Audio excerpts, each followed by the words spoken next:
Hello and welcome back to Shark Bait News. I'm Brandon Kelly, and today we'll be discussing some of the latest information regarding the Kyle Rittenhouse case, Queen Elizabeth II's absence at the Remembrance Day ceremony, the recent polar plunge that took place at Cedar Beach, and the weather forecast for this week.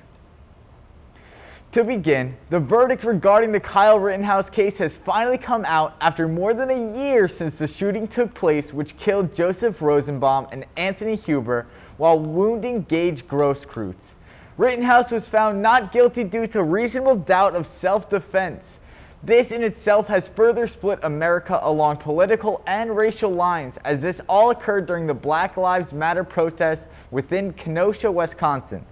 While there is a possibility that this was self-defense, it raises the question, why would an 18-year-old be in possession of a semi-automatic rifle, and should the person who offered him the gun be held accountable? More information regarding the Kyle Rittenhouse case later to come. On November 11th, Queen Elizabeth II was expected to make her grand return back into the public eye during the Remembrance Day ceremony.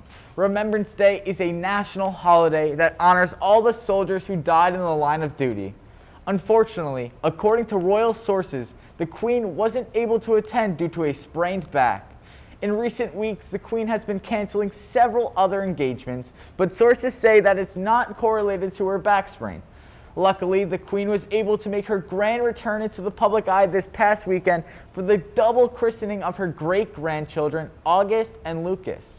While royal officials state that Queen Elizabeth II was keen to attend the christening, it still raises the question of her well-being and current health, as she's seen numerous problems arise in the past few months. After this short break, we'll be back to talk about the news regarding the recent polar plunge and the weather forecast for this week.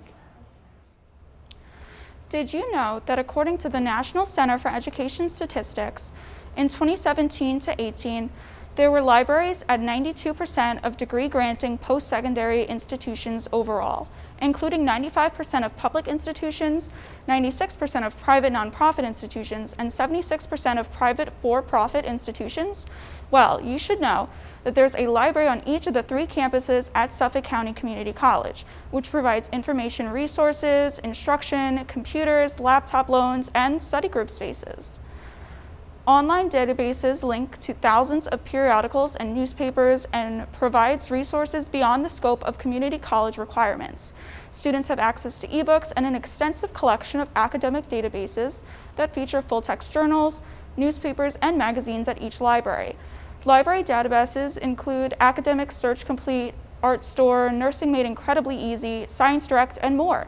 Students and faculty can access library collections in the libraries both on campus and remotely. Library faculty help students with their information and research needs. There are face-to-face and virtual online chat for all hours that the library is open, including evenings and weekends. The library provides opportunities for students to gain proficiency using and evaluating information sources by offering credit courses. For additional information, go to sunysuffolk.edu and search library. Welcome back. Now let's discuss the recent polar plunge event that occurred at Cedar Beach. Just this past weekend, we saw generous citizens all across Suffolk join together to attend Brookhaven's own 12th annual polar plunge. For those of you unfamiliar with the polar plunge, it's a fundraising event for the Special Olympics where individuals alone or in teams take to jumping into freezing bodies of cold water across all of Long Island. Several plungers and their teams took to Cedar Beach from 11 a.m. until noon, resulting in quite a successful event. While attendees have decreased in the following years since the start of COVID, we still had hundreds of people who braved the water and raised an incredible $122,330.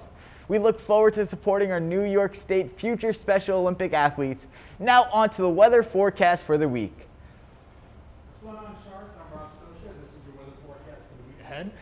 Today is Monday, the 22nd of November, and Suffolk will be expecting periods of light rain with a high of 58 and a low of 31. Then on Tuesday, we're going to experience some cloudiness and even colder temperatures with a chance of rain. A high of 43 and a low of 29 is predicted. Then on Wednesday, it's going to bring in some sun with a high of 46 and a low of 34.